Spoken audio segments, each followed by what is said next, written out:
বিচার পাওয়ার জন্য আমার জমি পাবদাপাড়া মৌজার 131 133 জায়গায় 3 এমনি সর্বমোট 20 জমি। বর্তমানে হালদার 832 জমির পরিমাণ 20 আমাদের নামে খাজনা খারিজ আর পর্চা হয়েছে উক্ত জমিতে 2020 সালে 5.98% জমি অধিগ্রহণ করিয়াছে। অধিগ্রহণ করিয়াছে। আমরা ক্ষতিপূরণের টাকা উত্তোলন করিয়াছি।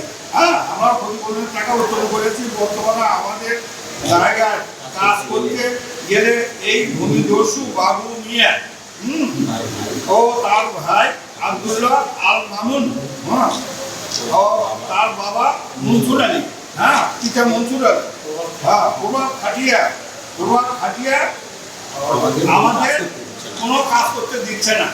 কাজ করতে গেলে তারা বিভিন্ন জায়গায় তারা ভয় হারানি করে, ভয় বেশি দেখায়।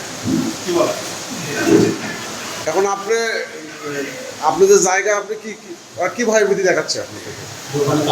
আমি ওখানে আমরা কাজ করতে পারি আপনাদের সহযোগিতায়। এলাকাবাসী আন্দাপাড়া মৌজাবাসী এলাকার অন্যান্য ব্যক্তিবর্গ তাদের সহযোগিতায় আমরা যেন আমার জমি সর্বপ্রথম আমি খরিদ্দার আর পরবর্তী খরিদ্দার খুব বারবার বলতেছে যে আমি আগে বৃষ্টি অর্ধেক জমিটা আমার আপনাদের করে টিকবেন। তখন স্থানীয় লোকজন যারা ছিল সবাই বসে বললো যে ঠিক আছে, তুমি যদি প্রথম খরিদ্দার তোমারও জমিটা আগে বুঝে দিতে হবে, আর দাম করে তৈরি করছে সে থেকে দেখবে না থেকে নাই।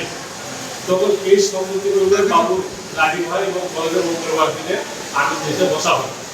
তখন আমরা সবাই ওখানে কমিশনার যাওয়া ছিল, সবাই মিলে 1-1.5 লোক আদিম 3 জন টেবিলে বসে আমরা লোকজন বসে আছি। ওর তারিখ দিয়ে সে ফোন করা হলো তুমি কোথায়, তো বলছে আমি গায়ে কথা। তখন বলছি তুমি গায়ে কথা, আমাকে বসায় রেখে চলে গেল।